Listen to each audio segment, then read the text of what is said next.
우리 지난주에 그 투자론 중에 아주 기초적인 거 봤었죠. 투자의 개념. 그 경영학에서는 투자란 말씀드렸듯이 현재의 현금 지출과 미래 현금 유입을 서로 교환하는 행위. 이러면서 이거를 이제 부동산이라는 이제 실물 자산에 투자했을 때 어떤 투자 단계, 취득, 운영, 처분을 통해서 그 부동산이란 실물에 투자했을 때가 다른 증권 자산에 투자하는 것보다 이런 면에서 유리한 장점이 있어요라고 해서 뭐 지렛대 효과, 소득 자본이득 기대, 절세 효과 이런 표현들을 한 거 기억나세요? 예. 그 중에서 지렛대 효과에 대한 아주 기본적인 거, 기초적인 개념을 통해서 이제 약간의 앞으로 우리가 완성시켜야 될 지렛대 효과에 대한 개념 잠깐 봤고요. 그리고 이제 투자론에서 가장 기본적으로 쓰는 용어들에 대한 설명이죠.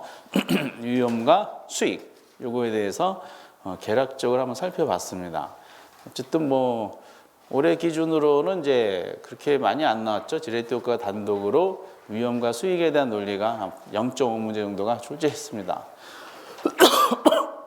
중간에 이제 포트폴리오하고 이제 화폐 시장 가치는 뭐 지금 하면은 좀 부담이 되니까 투자론에서 아주 앞으로 중요한 연결고리를 가져야 될 현금 흐름 분석이라고 그래서 125페이지 그 내용을 한번 살펴보도록 하겠어요. 125페이지, 그러니까 11월, 12월 과정, 기초 입문 과정에서는요, 뭐 학교론에 대해서 세부적인 거 모르셔도 돼요. 어차피 이제 1월 달부터 시작하면 되니까 그래도 욕심이 있으면은 그래도 2가지 정도는 기억했으면 좋겠다라는 것이 이제 욕심입니다. 그 하나가 우리가 수요 공급에서 공부하셨던 그 대체재 보완제에 대한 이해도 있었죠. 제가 이제 목감기 걸려가지고 대체재 가격이 어쩌고저쩌고 하면은 어떻게 된다 이런 식으로 그리고 오늘 보실 요 내용이죠. 현금 흐름에 대한 설정이 되는 겁니다. 이거는 투자의 단계를 쭉 현금 흐름표로 작성한 내용이기 때문에 이걸 알고 계시면 좋겠고요. 올해는 이제 이걸 알면은 다이렉트로 한 문제 맞히게 해줬어요. 그리고 관련성 있는 게 2개가 나왔죠. 그러니까 결과적으로 현금 흐름에 대한 완벽한 이해도가 계시면요, 한 3문제 정도 맞는다라고 생각하셔도 됩니다. 이게 관련되는 게 많이 있으니까 나중에 금융하고 감정평가에도 이 부분이 연결이 되죠. 거기 이제 현금 흐름 우리가 앞에서 장점적에 논했었던 소득이득하고 자본이득이라는 게 있었어요. 소득이득은 어느 단계에서? 그쵸, 너무 오래됐죠. 운영 단계에서 임대소득을 말하고 자본이득 어느 단계? 처분시 매매 차익이라 그래요. 그래서 소득과 자본이득의 흐름이 이렇게 이루어집니다라는 내용을 개략적으로 한 것이 거기 125페이지에 대한 내용이죠. 그거를 한번 오늘 살펴보겠습니다. 원래는 다 써야 되는데 이게 원래는 요거하고 나중에 투자 분석 기법까지 하면은 칠판 하나가 꽉 채워져요. 정확하게 채워지면서 그게 이제 10점짜리가 되는 파트가 있습니다. 근데 뭐 반이 날라갔으니 거기 맞춰서 현금으로만 보도록 하겠어요.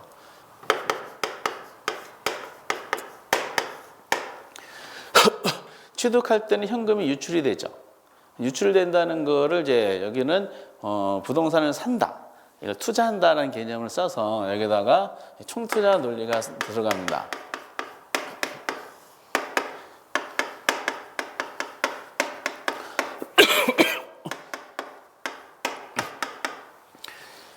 총투자를 회계적으로 같은 말로 총자산이라고 그러는데 총자산이란 말은 잘 안 나와요. 나중에 공식 때문에 논하는 거긴 하지만 대부분 총투자로 언급하고요. 올해도 총투자로 나왔어요.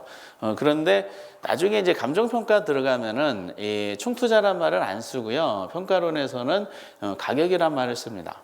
부동산 가격. 그래서 이제 총투자하고 부동산 가격을 나중에 투자하고 금융 감평 논한다 그러면은 같은 개념이다라고 하셔야 돼요. 10억짜리 부동산 사는데 투자액이 얼마 들어요? 10억이 들죠. 그러니까 총투자액이 이게 이제 부동산 가격으로 같이 논하시고요.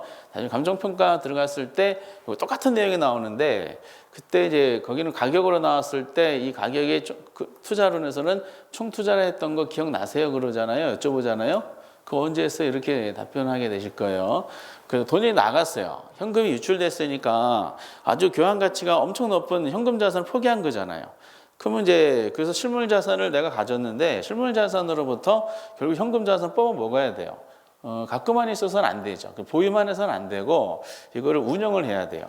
운영한다는 것은 우리가 투자 대상은 주로 주거용 부동산이 아니라 수익성 부동산을 투자 대상으로 논한다는 것을 여기서 알 수가 있어요. 그래서 운영 기간이 있죠. 요거를 이제 소득이득 또는 이거를 영업 현금 흐름이다라고 합니다. 여기다 같이 써요. 영업 현금 흐름. 현금 흐름인데 영업. 대부분 이제 소득이득을 많이 나와요. 그러면 이제 운영인데 운영은 그 부동산 투자하는 사람들은 어떻게 하냐? 살 때부터 팔 거를 염두에 두고 타당성 분석을 해요. 그렇죠? 그 사람도 마찬가지잖아. 사람도 투자를 할 때 등기 칠 때 있죠. 그 집에 계신 분이 저를 등기 칠 때 저를 이제 취득하고 나서 몇 년 운영하고 나중에 팔 걸 염두에 두고 저를 취득했겠지. 그래서 벌써 운영 기간이 끝났죠. 시장에 저를 내놨을까 안 내놨을까? 내놨어요. 꽤 됐어. 경매 사이트 보면은 제가 나와 있어요. 근데 아무도 안 사. 교환 가치가 없어. 왜 교환 가치가 없을까 했더니 경매 사이트에 그 댓글 단 사람이 보니까 교환 가치보다 사용 가치가 더 없다는 느낌이 들어가지고 안 산다 그럽니다. 아유, 다 사용 가치 있는데. 어쨌든 이런 식으로 해서 그러니까 이 말씀드린 이유가 취득하고 처분을 할 때 타당성 기간을 정해요. 나는 취득한 다음에 10년에 팔겠다라는 생각을 하면서 정하죠. 투자 타당성에서 합니다. 그러면은 그 중간에 10년 동안의 운영 기간이 있을 거 아니에요. 그 운영 기간은 10년이다. 그 10년치를 한꺼번에 영업 현금을 계산하는 것이 아니라 요거를 1년 단위로 계산을 해요. 그러니까 1월 1일부터 12월 31일까지의 내용이야. 그 여기서 영업 현금 흐름에 대한 내용은 추정치인가요? 실제치인가요? 그래서 여기 이유는 다 미래니까. 그래서 1월 1일부터 12월 31일까지 그러니까 1년간의 현금 흐름표를 작성하는데 만약에 투자자가 컨설팅할 때 난 10년 동안 보유하겠다 그러면은 10년치에 대한 이제 현금 흐름표를 작성하게 되는 겁니다. 근데 우리는 어쨌든 1년 단위로 이제 계산하게 되면서 그 표가 엄청 중요한 표가 거기 나와 있죠. 밑에 걸 전부 다 100% 뭐 별표를 다 치셔야 되는데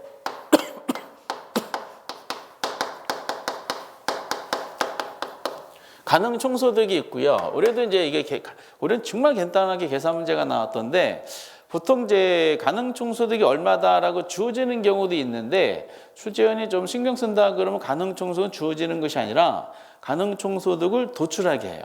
이렇게. 그래서 어떻게 하냐면은 단위당 임대료가 주어져요. 그래서 자료에 뭐 기억 해가지고 단위당 임대료 얼마 이렇게 주어져요. 단위당 임대료가 주어진 다음에 이제 이때 단위는 이제 출제원마다 달라요. 제곱미터당 얼마 하는 경우도 있고 한실당 얼마 하는 경우도 있어요. 그러면은 이제 단위당 임대료 나왔으니까 여기다 곱하기 임대 단위수를 하면 됩니다. 예를 들어서 단위당 임대료가 제곱미터당 뭐 100만 원이다. 이렇게 딱 정해줬어요. 그러면은 이제 100만, 1000만, 근데 임대 단위수가 100제곱미터다. 이렇게 자료가 주어져. 그러면 두 개의 자료가 기억는 주어졌다는 것은 출제위원이 가능 총소득을 산정하게 하는구나 라고 하셔야 돼. 그럼 우리 계산기 두들겨야 되죠. 그럼 100만 원 있고 100제곱미터 있으니까 두 개 곱하면 얼마죠? 너무 어렵죠? 100만, 1000만, 억 1억이 딱 나와요. 그래서 여기다가 가능 총소득 1억에 대한 논리가 생겼구나. 근데 이거 1억은 1년이라는 임대 기간 동안에 사실상 이론상 볼 수 있는 최대 임대 총소득이다라고 보시면 됩니다. 그런데 이걸 1년 동안에 다 실현할 수 있을까 없을까? 실현이 불가능하죠. 그래서 뭐 예를 들어서 저 이 얘기를 많이 듣는데 갑이라는 사람이 이제 자기가 PC방을 하고 싶어. 그러면 새로운 PC방을 창설하는 거 아니라 기존의 PC방을 인수한다는 가정 한번 해보세요. 그러면 기존의 이 PC방이 과연 얼마 정도의 수익에 나오는가를 분석해 보겠죠. 그러면은 미리 가가지고 이제 시장 조사할 거 아니에요. 손님으로 가장해서 한 달 정도는 거기 살지 않겠는가 하는 생각도 들어요. 그러면서 거기 PC방에서 가능 총수는 어떻게 계산할까요? 그렇지. 정확합니다. 거기 시간당 계산하는 것 같은데 PC방 안 가본 지 정말 오래됐네. 진짜 PC방 요즘에 거기 아직도 라면 파는지 모르겠네. 진짜 안 가본 지 한 10년 가까이 된 것 같다. 시간당, 한 시간당 만약에 뭐 2,000원, 막 요즘 얼마죠? 모르겠다. 간단히 1,000원이라 해보자. 저는 3,000원일 때 한번 사용해 본 적이 있었는데, 초창기 때. 시간당 만약에 이제 1,000원이다. 그런데 그 PC, 그 시간당 1,000원이면은 곱하기 뭐 하죠? 24시. 그쵸? 곱하기 365일. 그럼 한 대당 그 벌 수 있는 최대 소득 나오죠. 거기 곱하기 PC 대수 100대다 그러면은 PC방을 통해서 볼 수 있는 최대 총 수익이 나오는 거죠. 근데 그걸 다 볼 수는 없고 여기다가 이제 공시를 빼죠.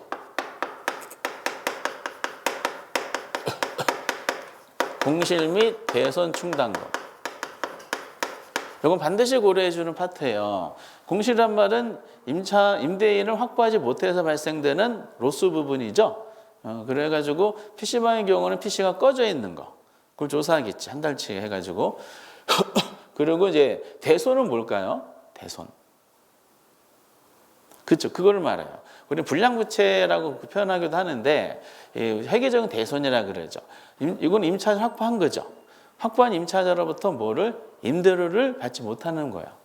그걸 대비해가지고 미리 준비하는 그 비용을 우리가 대손 충당금이다, 또는 불량부채 충당금이다라고 얘기합니다. 요거는 자료가 주어져요. 그 공실물 대손 충당금은 예를 들어서 가능 총소득의 10%다. 이렇게 자료가 딱 주어져. 그럼 뭐를 알고 있어야지 계산할 수 있어요? 가능 총수를 구해봐야지 알 수가 있죠. 그러다 보니까 가능성 1억 나왔네, 10%네, 1,000만 원이 빠지네. 이렇게 하는 것이고, 그리고 여기 이제 기타 소득이 하나가 있죠. 또는 이제 영업의 수입이다라고 나옵니다. 요거는 임대공간 이외의 부수적인 수입 말하죠. 시험에 나왔었던 자판기 수입이라든지 주차장 수입 이렇게 되는 거지. 임대공간 이외의 수입.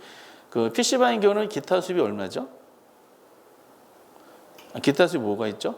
짜장면 먹고, 라면 먹고, 과자 먹고, 음료수 먹는 거 있죠? 그런 거지. 저도 옛날에 한때 PC방에 산 적이 있었죠. PC방. 그 옛날에 공부 잠깐 끝나고 잠깐 공백기 있었을 때, 뭐더라? 스타크래프트인가? 거기 유행한 적이 있었어요. 제 때. 그래서 그 길드에 가입해가지고 제 기억으로는 PC방에 거의 한 열흘 정도 숙식한 적도 있었어요. 기가 막혀요. 잠깐 이틀에 한 번씩 스스로 집에 잠깐 갔다가 옷 갈아입고 또 와서 거기서 그리고 길드원이 영등포에서 만나가지고 뭐 한 적이 있었고 그때가 그립다. 그때가 그립다. 근데 가봤더니 전부 다 고등학생. 그건 제일 많은 대학생이어서 제가 돈을 다 썼죠. 아이디로는 닉네임으로 몰라가지고 어쨌든 이제 그런 적이 있었죠. 그렇게 해서 이제 거기서 나타나는 수익. 그래서 그 1시간 할 때 뭐 그 라면값 더 나갔었으니까. 이거를 이제 기타 소득은 얼마인지 보통 안 주어지는데 여기서 간단하게 이거 똑같이 1,000만 원이다라고 한번 해볼게요. 그러면 가능 이론상 벌 수 있는 총소득에서 이제 현실적으로 벌 수 있는 그 가능한 유효 총소득이 나오죠. 유효 총소득. 그럼 유효 총소득은 가능해서 이것 빼고 이거 더하면 되죠. 그렇지? 그러면은 여기다가 이제 예를 든 금액이 똑같이 1억 원이 돼요. 그 다음에 엄청 중요한 거 하나 나오죠. 영업경비라는 파트가 들어갑니다. 첫 번째로 중요한 거예요. 영업경비 표현 그대로 투자자가 투자 부동산을 운영하면서 발생할 걸로 예상되는 이제 그 비용을 말하죠. 그래서 영업경비에 대한 논리는 다음 페이지 보시면은 엄청 중요한 내용이 거기 등장합니다. 영업경비에 포함되는 게 있고 포함이 안 되는 게 있어요. 그것도 특히 포함이 안 되는 거 있죠. 그 별표를 쳐야 돼요. 영업경비 모르면요 나중에 곤란한 상황이 발생합니다. 126페이지. 영업경비에 대한 논리는 이제 좀 이따 한꺼번에 이제 우리가 언급을 하겠지만은 영업경비 거기 포함이 안 되는 항목에 대해서 철두철미하게 많이 물어봐요. 근데 나중에 물론 송관이 가능해야 됩니다. 느낌상이 굉장히 복잡하게 나온 것 같다. 그러면은 패스해셔도 될 정도입니다. 근데 이제 뭐 그 기준이 어느 거냐 이거는 좀 연습을 해봐야 돼요. 기출해 보면은 제가 판단한 건데 현금 흐름에 대한 난이도 상한선이 이미 출제했더라고요. 28회 때인가 27회 때 그거를 상한선으로 나중에 연습해보고 그리고 이제 하한선도 나왔어요. 그래서 요거를 하다 보면은 본인의 실력에 맞춰서 실제로 나오면 내가 건드릴 거 패스할 거 이것이 아마 가이드가 생길 겁니다. 지금 흐름만 보시고요. 영업경비 빼면은 영업경비도 이제 어떻게 나오냐면은 거기 이제 여러 가지가 있어요. 하나가 이제 거기 박스에 있는 거죠. 아까 영업경비 포함되지 않는 거 포함되는 거 있죠. 그거를 제시해주고 구체적인 금액이 나와가지고 곤란하게 하는 방법도 있는데 가장 간단하다는 것은 이거죠. 영업경비는 예를 들어서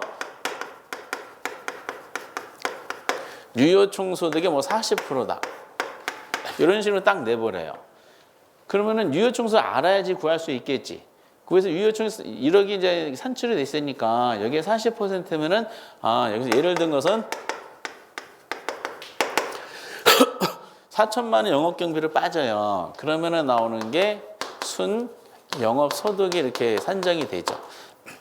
이 순영업소득이 투자 분석을 하는 사람, 투자자 입장에서는 현실적으로 가장 중요한 소득이 이제 순영업소득이에요. 순영업소득만 괜찮으면은 투자 사업 자체는 타당성이 있다라고 우선 인정을 해요. 우리는 그런 디테일한 부분 논하기보다는 순영업소득까지 도출하면서 여기서 예를 든 것이 유효가 1억이었고 유효가 4천을 예를 들었으니까 순영업소득은 이제 6천만 원 정도가 이제 산정이 되는 겁니다. 근데 여기서 여기죠, 여기까지가 무슨 투자 논리냐면은 이것이 총투자 논리예요. 그래서 올해 이제 33회 때 순영업소득까지가 총투자랑 비교되는 걸 아느냐를 아시는 분은 한 문제 기본적으로 맞췄어요. 간단하게 나왔었어요. 나중에 한번 풀어보시면 되겠고요. 그럼 여기까지가 총투자 논리니까 그 다음부터는 이제 투자자끼리 순수익을 나눠 먹어야 돼.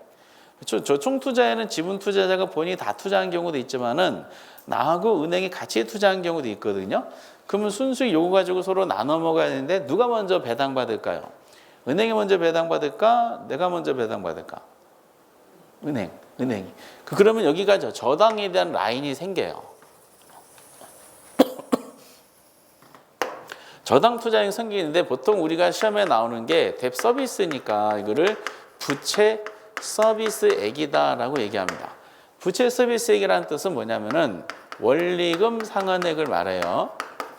보통 투자론에서는 이건 보통 주어져요. 왜냐? 부채 서비스액 구하는 내용이 금융론에서 따로 계산 문제로 나오기 때문에 그래요. 33회 때 여기서 금융에 또 계산 문제 또 나왔어. 야, 어쩌면 똑같은 거 또 내고 그 다음 뭐예요? 또 틀리고 또 이렇게 반복이 되더라고요. 저당 투자 영역을 그래서 보통 투자론에서는 부채 서비스액이 얼마다로 제시해 줍니다. 예를 들어서 2천만 원이다. 그럼 저당 거 털어냈어요. 그러면은 이제 그 다음부터는 누구에 대한 배당액이 되냐? 나에 대한 배당액이 나와요. 그게 이제 지분 투자 논리가 여기부터 생기기 시작해요. 나에 대한 배당액인데 그러면은 나에 대한 배당액이 뭐냐? 저당 거 털어내고 나한테 돌아온 배당이긴 하지만은 아직은 세금을 공제하기 전에 배당액이에요.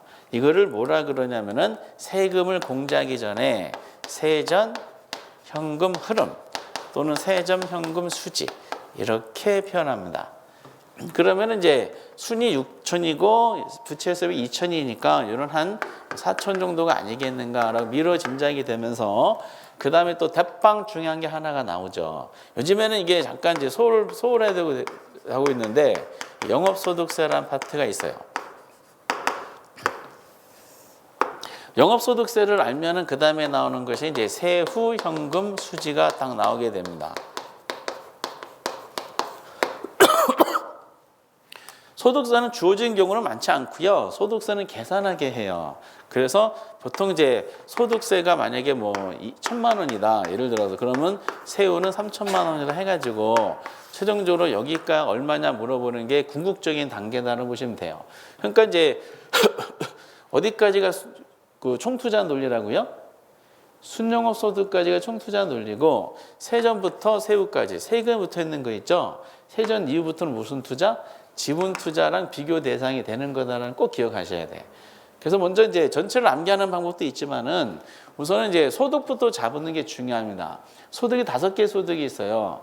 가유순 전후라 그래가지고 가능총소득, 유효총소득, 순영업소득, 세전소득, 세후소득 그래서 가유순 전후 먼저 이렇게 소득부터 잡아주시고 그리고 어디까지 가유순까지는 뭐다?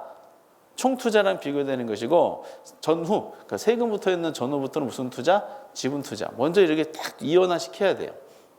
꼭 이원화 시키시고 요 사이에 그러면 순하고 이제 순까지 총투자니까 세전부터 지분 투자로 넘어가는 거라 그랬죠. 요 사이에 저당에 대한 표현이 있어요. 은행에 빌린 돈 갚는 부채 서비스액에 대한 영역이 요 사이에 이렇게 이제 설정하게 되어 있습니다. 그런데 여기서 이제 현실적으로 시험에 나오는 파트가 만약에 계산 문제를 낸다 그러면은 두 가지를 물어봐요. 순영업 소득이 얼마냐 질문하는 경우에 올해도 요거까지만 질문하는 계산 문제 하나 있더라고. 여기까지 질문하는 경우가 있어. 여기까지 질문하면 무슨 자료가 주어지냐? 가능총소득 자료가 주어지겠지. 근데 가능총소득은 주어지는 자료예요. 저희보고 도출하기보다는 주어진 자료니까 가능해서 순까지 도출을 몇 개를 빼야 될까요? 2개를 빼야 돼. 뭐하고 뭐 공실하고 경비를 빼야 돼. 근데 공실도 추정치기 때문에 얘는 반드시 주어지는 자료야. 그러면은 순영업소 얼마입니까? 질문을 혹시 하잖아요. 그럼 가능부터 자료가 주어질 것이고 여기까지 주어지면 결국 뭐가 핵심이다? 경비를 물어보는 게 핵심이 될 수밖에 없어요. 그래서 경비가 중요한 거야. 여러 가지로. 그런데 끝판왕으로 세후를 물어보는 질문도 있어요. 세후를 물을 때 양심 없는 출제위원은 가능부터 하는 경우가 있거든요. 자료가. 그럼 세후를 질문에 가능부터 쭉 이런 데이터가 나와가지고 하나씩 도출하게 하잖아요. 그럼 뭘 많이 잡아먹냐? 시간을 많이 잡아먹어요. 그럼 시간 때문에 이거 못 푸는 경우가 발생할 수 있어요. 또 난이도를 좀 까다롭게 하면 못 풀어. 그래서 그런 것은 웬만하면 안 풀면 되는데 양심 있는 출제위원은 이렇게 합니다. 세후를 질문했어요. 계산 문제로. 근데 자료 중에 순영업소득이 주어진 경우도 있어. 가능도 주어지고 순도 주어져. 그럼 뭐만 우리는 판단하면 돼? 순만 판단하면 되지.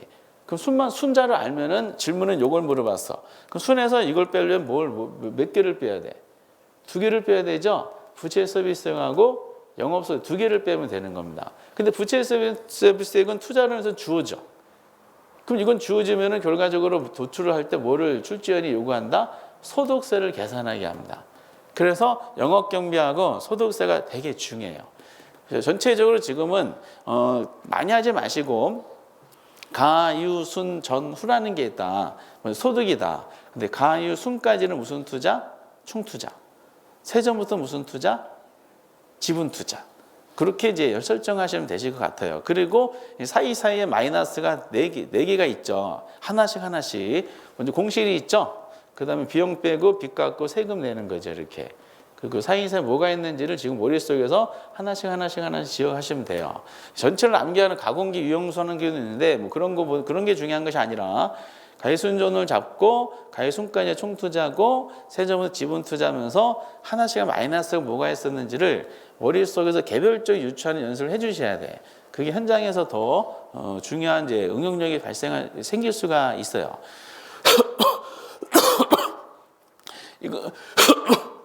이거는 몇 가지 유형으로 시험에 나오는데 저희들이 이제 가장 원하는 시험 문제가 있어요. 어떤 경우냐면은 기출문제 딱 보시면은요, 이 표 자체가 주어져. 자체가 주어 여기다 빵꾸 뚫어. 이런 가로를 하나 딱 뚫어. 그 가로 안에 들어갈 말이 뭐냐 질문한 경우도 있어요. 그러면 첫 번째 저 가능과 밑에 가로 뚫었으면 아니냐 마이너스 뚫었으면 뭐다? 공실. 여기도 가로 친 적도 있었죠. 이렇게 이런 데다 다 가로쳐 가지고 그 가로 안 기억낸 되게 들어갈 말이 뭐냐라는 거야. 이 가로형 문제가 가장 쉬워요. 자주 나올까요? 드물게 나올까? 아주 드물게 나와. 10주년 기념 행사로 내는 경우가 있어요. 근데 지금 이거 한번 지금 10년 가까이 된 것 같아. 이게 24회 때인가 25회 때인가 한번 가로형 문제가 나왔었거든요. 여기서 10주년 기념 행사. 점점 학교는 쉬워지고 있다 그랬죠? 못 믿으신 표정이야? 그리고 이제 두 번째 내용은 역시 지문이죠. 근데 여러분들이 출제를 한다 하더라도 이 지문이 풍부하게 만들어지지는 않을 거예요. 어떻게 되냐면은 제가 기출에 나온 것만 제가 말씀드려 볼게. 가능총소득에서 기타 소득 공실 및 대송 충당금을 공제하고 기타 수입을 더하면은 유효총소득이 나온다.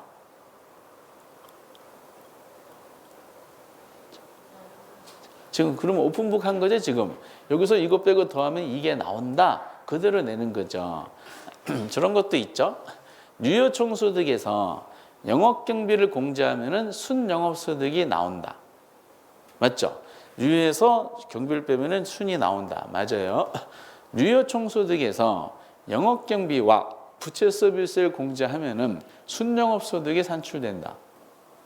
틀렸죠? 여기서 요거랑 요거 빼면 세제에 나와야 되는데 요거 나온다 그랬죠? 잘못됐어요. 유효총소득에서 순영업소득을 공제하면은 부채 서비스액이 산출된다.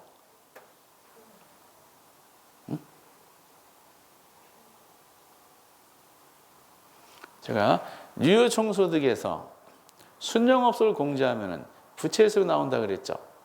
맞아요, 틀려요.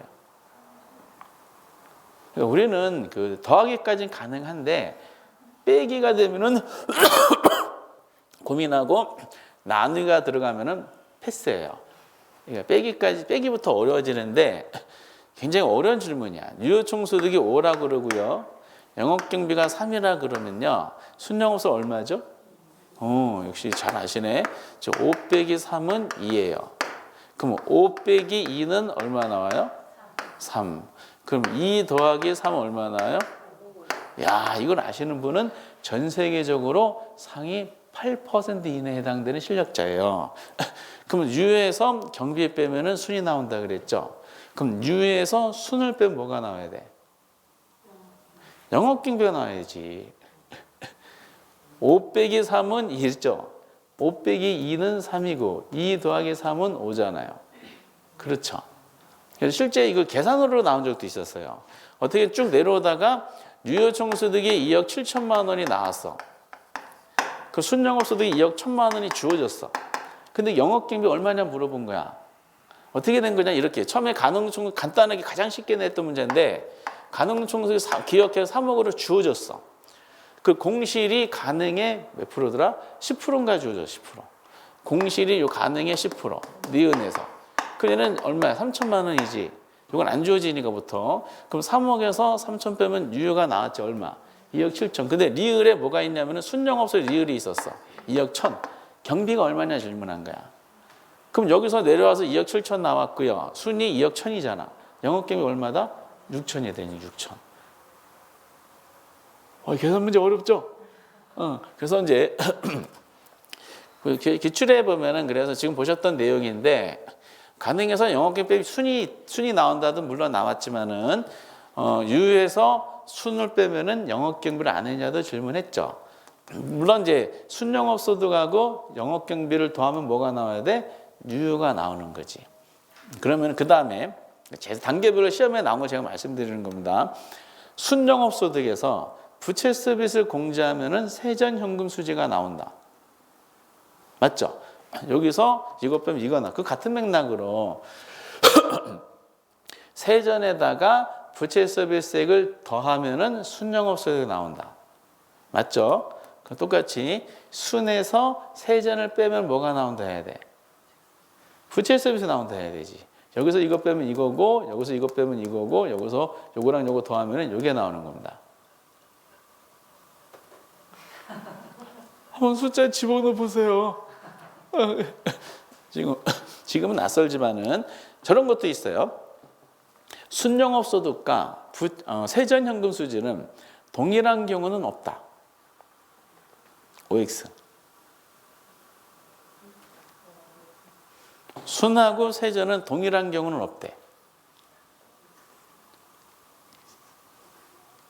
동일할 수도 있죠. 어떤 경우?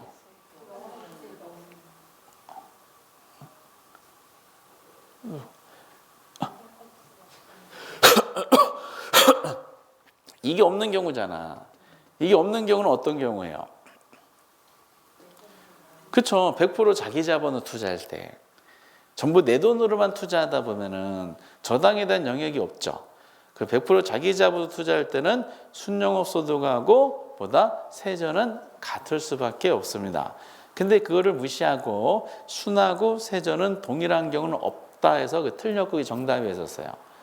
좀 오래된 지문이 한데 마찬가지로 똑같은 논리죠. 세전에다가 영업소득세를 공제하면 세후가 나온다. 똑같죠. 그 시험문에 이것도 있어요. 세후에다가 소득세를 더하면 세전이 나온다. 같은 맥락이야. 그러니까 출제하는 위에서 내려오는 지문들은요. 지금 바닥에 나왔어요. 다 냈어. 여러분들 출제하는 한번 가정해 보세요. 그래서 뭐에서 뭘 빼고 뭐가 나오고 뭐에서 뭘 빼고 뭐가 나온다는 게 만들어질 수 있는 지문이 몇 개 안 만들어져요. 그러니까 선택적으로 밑에서 올라가는 표현을 해가지고 조금 더 다양성 있게 구성하는 경향이 있더라라는 논리입니다. 이게 지문에 대한 논리는 근데 웬만하신 분들은 다 푸시는 것 같아요. 단순하게 내는 거 보면은. 그리고 이제 역시 세 번째가 가장 부담스러워하는 숫자로 내는 거죠. 숫자로 냈을 때 표현할 때 이것도 단계별로 내는데 아까 보셨던 순까지 질문하는 거냐, 세후까지 질문하는 거냐. 그리고 이 경우수를 여러 가지로 출제하는데 유형을 만들 수밖에 없다는 것을 알고 계시기 바랍니다. 그래서 투자자는 본인이 만약에 이거를 이제 몇 년 동안에 10년 동안 운영하겠다 그러면 운영 소득이득을 한 10년치를 추정을 해가지고 현금 훈표를 작성하겠죠. 그럼 제일 마지막이 뭐냐면은 결과적으로 처분하겠지. 처분 단계에서는 이제 이거를 자본이득이 기대가 되는 것이고 이것이 이제 매각 현금 흐름이죠. 처분 시에 딱 한 번 발생하겠죠. 자본이득 매매 차익이다. 요 자본이득에 대한 흐름은 밑에 이제 다시 125페이지 하단부 보면은 매각현금 흐름 측정해가지고 설명이 되어 있어요. 원래는 같이 되는 게 좋은데 제 책 페이지상 자본이익 흐름은 여기죠. 내가 샀던 거를 팔죠. 이제 매도 가격이 나와. 이쪽은 많이 안 나오는데 그래서 그렇다 하더라도 안 나오는 건 아니에요. 그래서 흐름만 아시면 되실 것 같아. 그럼 매도하다 보면 돈이 들어요. 매도 비용이 발생하겠죠. 그리고 이제 순매도액이 이렇게 나옵니다. 그러면 순까지가 나왔지. 순까지 나왔으면 여기까지가 무슨 투자겠어요? 여기까지 무조건 총투자 논리가 이렇게 나오게 되는 겁니다. 총투자. 그런데 여기가 저당 투자 영역이라 그랬거든요. 근데 저당이 지분한테 돈을 대출해줬죠. 만약에 대출 기간이 만약에 20년이다 하면 가정해 볼게요. 그러면은 빌린 지분 투자자는 은행한테 20년 동안의 원리금을 상환하는 과정이 있어야 돼요. 근데 이 사람은 몇 년만 운영한다 그랬냐? 10년만 운영한다 그랬어요. 그러면은 이 사람은 상환하기 전에 쫑치는 거지. 그러다 보니까 10년 동안에는 원금을 갚았을 거야. 나머지 10년치가 남았지. 그 남은 걸 어떻게 하면 될까? 안 갚으면 좋겠죠. 근데 안 갚을 수가 없어. 계속 문자 날라와요. 그럼 나중에 협박하죠. 긴 이제 채권 주심한다는 협박에 날라오면은 그래도 버티죠. 그리고 이제 파산 신청하면 되는 겁니다. 이렇게 막 마지막 카드 했을 때 그럼 구제해 주나요? 해주는구나. 이렇게 그러면서 순매도액이 날라오지. 그 순매도액이 10년 동안 운영하고 마지막 10년치 남았네. 한꺼번에 이제 갚아야겠네. 이거를 뭐라 그러냐? 아직 안 갚은 거 미상한. 야, 올해 여기서 계산 문제 나왔잖아. 오랜만에. 근데 이게 정확하게 예상했던 문제인데 정확하게 나왔더라고요. 미상한 저당 잔금. 요거죠. 아직 안 갚은 거, 아직 미상한 남아있는 대출 잔액입니다. 이걸 처분 시 한꺼번에 갚아요. 그럼 은행 거 털어냈지. 이제 무슨 투자 논리야? 나에 대한 논리야. 지분 투자. 이때 뭐 어떻게 표현할까 고민했던 것 같아. 번역을 어떻게 했냐 고민했던 것 같은데 취득 당시에 내가 투자한 데 지분 투자잖아요. 지분 투자자가 처분 시에 돌아오지. 그래서 뭐라 그럴까? 지분 투자 복귀액이라고 하자.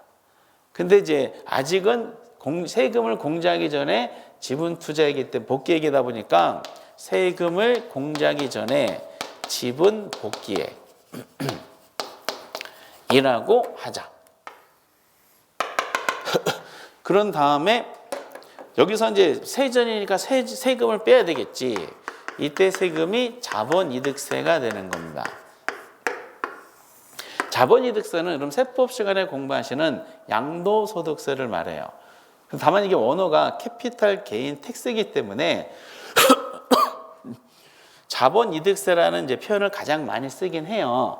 근데 한 번인가 학개론에서 이거를 양도소득세로 나온 적이 있어요.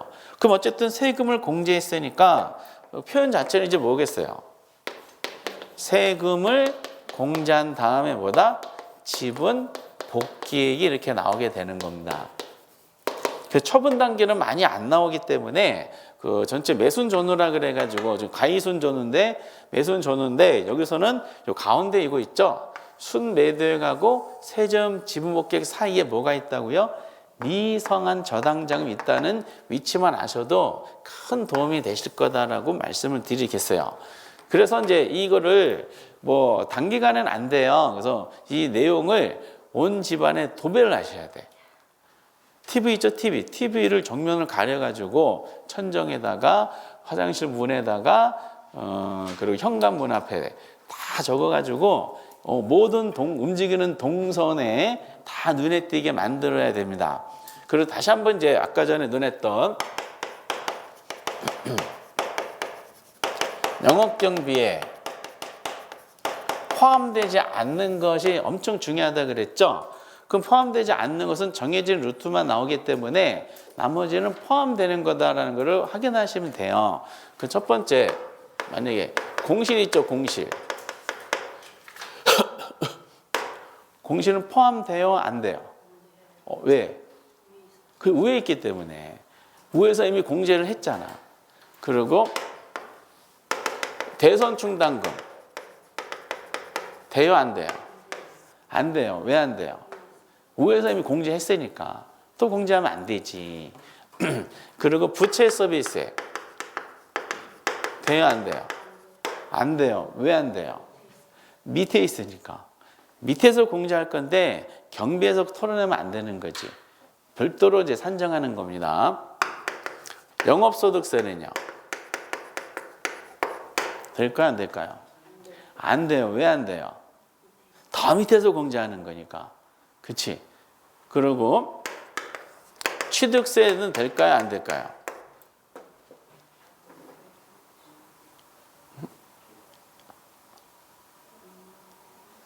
안 돼요. 안 돼요. 이거 왜 안 될까요? 지금 우리는 취득 운영 처분이라는 투자의 3단계상에 나타나는 현금 흐름을 논한 거죠. 그러면 소득이득은 어느 단계야? 운영 단계에서의 현금 흐름을 논하는 거예요. 그럼 취득세는 말 그대로 어느 단계 부과되는 세금이에요? 취득 단계 부과되는 세금이니까 여기에 포함시키면 안 되지. 그럼 재산세는 어떻게 될까요? 포함될까요, 안 될까요?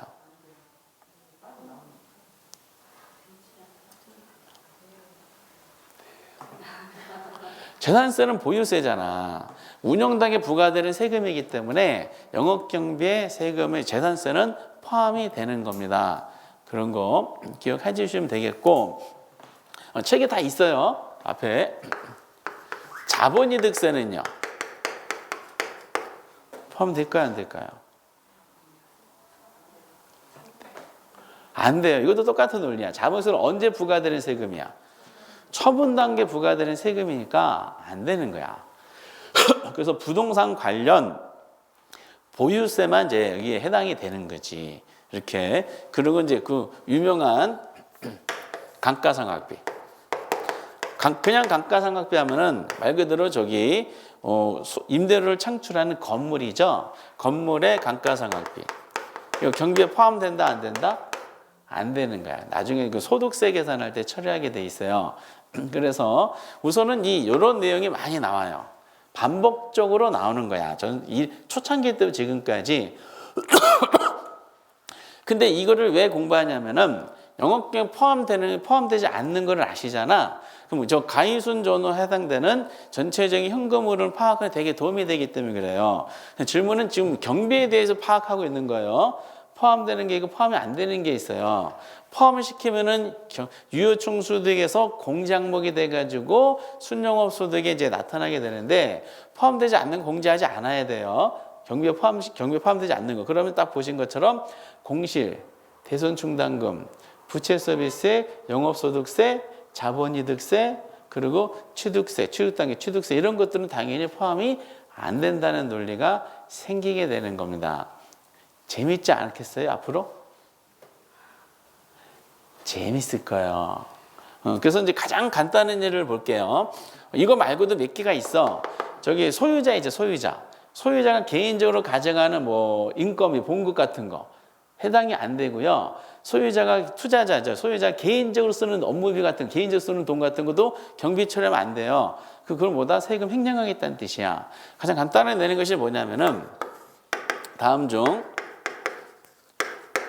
순영업소득을 산정할 시 필요한 항목에 해당하지 않는 것은 이런 유형이 몇 문제 있어요. 그럼 여기서 첫 번째 포인트는 뭐가 포인트일까? 순영업소득이지. 그러면 지금 연습이 안 돼 있지만은 가, 이유, 순 중에서 가운데 있는 순영업소득이죠. 그 요거를 산정할 때 필요한 항목이라고 먼저 표현이 돼요. 그럼 필요한 항목이라는 것은 위에 있는 건 알아야 돼, 몰라야 돼? 당연히 위에 있는 거를 알아야지 요걸 알 수가 있을 거 아니야. 그렇죠? 근데 거기에 해당하지 않는 것을 이렇게 질문한 거예요. 그걸 간단해. 보기 1번에 예를 들어서 주차장 수입. 요거 알아야 돼요? 몰라야 돼요? 알아야 되지. 왜? 그쵸? 주차장수 아까 어디에 해당되냐면은 기타 수입이 해당이 됐잖아. 기타 수입을 알아야지 이게 토론해서 수능까지 도출할 거 아니에요. 그렇죠? 그런 다음에 보험료. 알아야 될까? 몰라야 될까?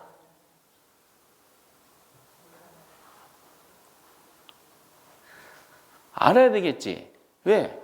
아니, 건물을 운영하는 사람은 화재보험료 들어야 돼, 안 들어야 돼? 들어야 돼. 보험료는 어디에 해당돼? 경비에 해당이 되기 때문에 그래요. 경비. 그리고 3번 재산세 해당될까? 알아야 돼, 몰라야 돼? 알아야 되지. 왜? 이것도 뭐에 해당되기 때문에? 경비에 해당되기 때문에.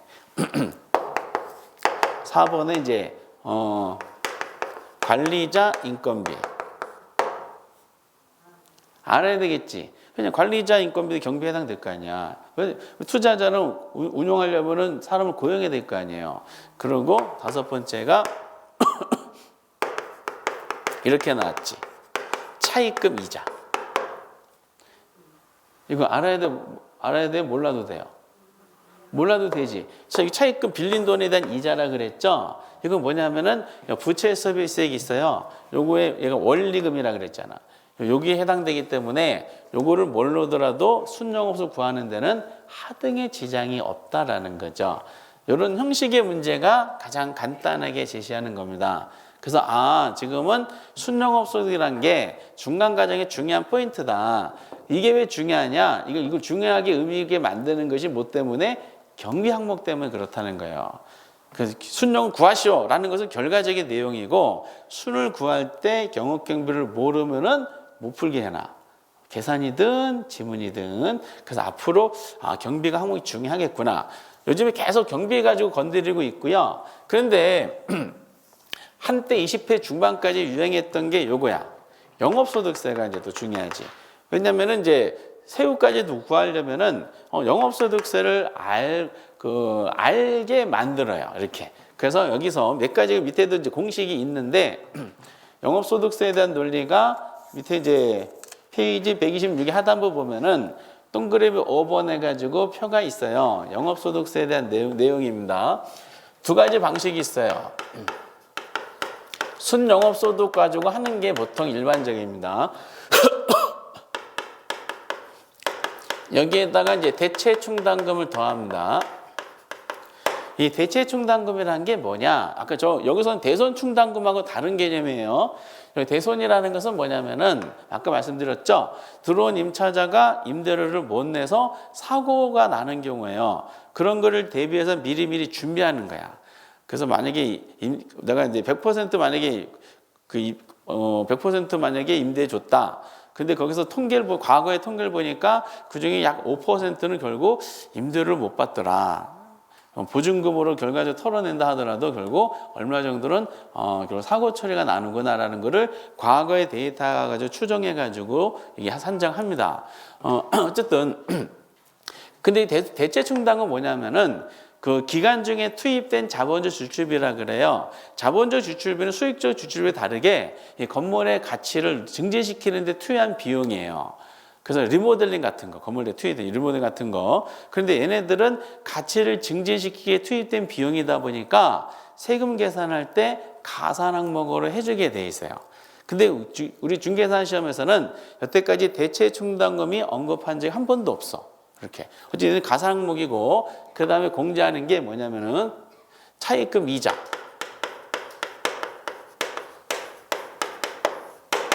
이자 지급액, 그리고 감가상각비.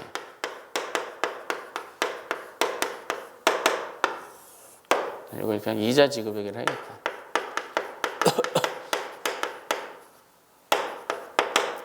그래서 보통 이거를 이제 순대이감이라고 암기를 많이 하실 겁니다. 순대이감.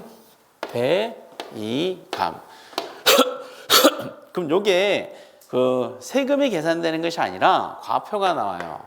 과세 대상 소득. 이 과세 대상 소득이 나중에 2차 학과목 세법 공부하실 때 과세 표준이 돼. 과표를 그러죠. 과표를 산정하라 이런 겁니다. 그럼 과세 소득이 나오면 여기다가 뭘 곱하냐? 세율을 곱하면은 이게 말 그대로 영업소득세가 나오게 됩니다. 이렇게 나온 내용이야. 그런데 이제 이거를 계산 문제로 이제 연습하는 게 아니고 지금은 순대이감이란 공식이 있다라는 걸로 먼저 기준을 잡아주셨으면 좋겠어요. 여기서 이제 다만 확인하고 싶은 것은 여기 이자하고 감가상각비 있죠? 이것이 많이 잡히는 게 좋을까요? 적게 잡히는 게 좋을까요? 이자하고 감가상각비 많이 잡히는 게 좋아? 적게 잡히는 게 좋아? 적게 잡히는 게 좋죠. 많이 잡히는 게 좋죠. 저는 5월 달에 이제 세금을 내는데 그 근로자든 뭐 이제 사업자든 세금 낼 때 세무사가 질문하죠. 자녀분이 몇 명이냐 질문하잖아요. 그렇지? 왜? 뭐 하기 위해서? 공제받기 위해서. 그렇죠? 그 자녀 몇 명이야 그러면은 한 몇 명 없어요. 한 120명 이 정도. 그리고 또 질문에 배우자가 몇 명이냐 질문하잖아요. 왜? 뭐 받기 위해서? 배우자 공제받기 위해서. 그 배우자는 많지 않아요. 한 3,200명 이렇게 하죠. 그러면 이제 여기 공제 항목이잖아. 공제 항목이 많을수록 결과적으로 뭐가 돼요? 과표가 적게 잡히지. 과표가 적게 잡히면 결국 뭐다? 세금도 적게 잡히는 거야. 그래서 앞에 우리가 지난주 공부하실 때 부동산 투자의 장점, 3대 장점이 3개 있다 그랬어요. 그중에 지레이트 효과는 지난주 연습했던 것이고, 두 번째 소득이득과 자본이득 기대할 수 있다는 것은 지금 여기서 한번 한 것이고, 맛배기로. 세 번째가 절세 효과를 기대할 수 있다 그랬어요. 절세 효과는 앞에서는 지문이라도 알고 계시라 그랬어요. 어차피 뒤에 나오니까 뭐에 대한 절세 효과가 있다 그랬냐면은 감가상각비랑 차익금 이자라 그랬어요. 그래서 이 부분이지. 이게 절세 효과를 구성하고 있는 내용이 되는 거야. 여기에 많이 잡히긴 잡힐수록 세금을 적게 내게 되죠. 왜 그러냐? 이 이자는요, 이미 지출된 비용이에요. 지금 세후까지 계산해야 되잖아. 세후까지 계산하는 과정에 부채 서비스액에 여기 이자가 있잖아요. 원금 말고 이자가 있잖아. 이자를 이미 털어냈잖아요. 털어낸 이자를 세금 계산할 때, 여기 세금 계산할 때보다 다시 한번 공제 항목 해주는 거야. 그리고 부동산은 이제 감가상각 자산이다 보니까 감가상각비만큼 세금을 또 공제하겠다는 뜻이야. 감가상각비라는 건 뭐냐면은 이 부동산을 구매할 때 취득할 들어간 비용이 있을 거 아니에요. 만약에 10억짜리 부동산 산다.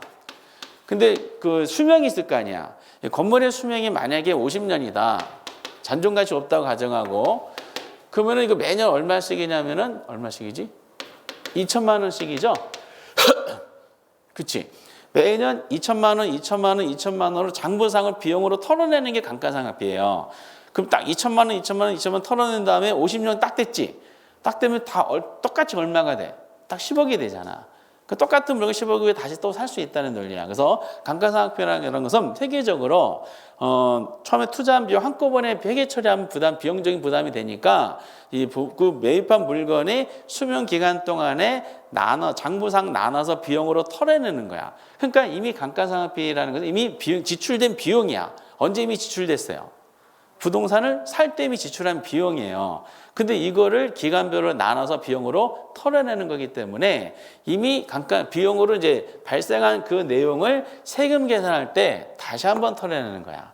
이게 원래 회계적으로는 이 경비에도 판매배 일반 관리비라 그래서 거기 감가상각 들어가는데 우리는 회계랑 좀 달라. 감정평가 파트에서는요. 그래서 여기에 들어가는 것이 아니라 별도로 이제 소득세를 감가상각비를 계산을 하더라고요. 이게 그래서 순대 이감이라는 이 부분에 대해서 꼭 기억을 해주셔야 돼요. 지금은 이제 뭐 한꺼번에 하기 힘들고 시험 유형도 아직은 와닿지 않기 때문에 우선은 뭐만이라도 기억하시냐면 요거 있죠. 가이순전후. 요 전체적으로 순까지가 총투자고 세전부터가 이제 지분투자 논리라는 거를 사진을 머릿속에 잠깐 박으세요.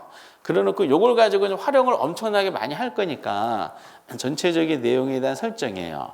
그래놓고 이제 우리는 127페이지로 나오는 이제 부동산 투자 분석 기법에 대한 논리는 지금 하지 않도록 하겠어요. 이거 오늘 입문 과정에서 하면은 진짜 다음 주에 안 나오게 될 것 같아요. 그래서 투자론에서 앞배기만 보도록 하겠습니다. 아주 간략하게 책을 구성해 드렸는데도 불구하고 뒤에 읽어보시면은 만만치 않다는 게 확인이 되실 겁니다. 심상치가 않아요. 심상치가 않아. 근데 쫄깃쫄깃하고 재미있는 파트긴 한데 여기까지 이제 우리는 논하도록 하고요. 그리고 이제 인력공단에서 또 하나 제시하고 있는 그 이제 아까 첫 번째가 총론, 두 번째가 경제론, 세 번째 시장론, 네 번째 정책론, 다섯 번째 투자론, 여섯 번째 금융론. 금융론은 지금 투자론하고 형제간이에요. 그래서 우리는 여기서는 저당이, 즉 은행이 부동산 투자에 참여했다는 게 보이죠? 다음 직접 투자한 것이 간접적으로 참여한 거죠? 뭐다? 부채 서비스를 통해서 저당도 참여했구나라는 게 드러나요. 이제 거꾸로 이제 지분 투자자 입장이 아니라 저당 투자 입장 한번 논해보자. 그것이 금융입니다. 때문에 투자론하고 금융론에 쓰는 용어들이 비슷하고요. 투자하고 금융이 섞어가지고 문제를 구성하는 경우도 있어요.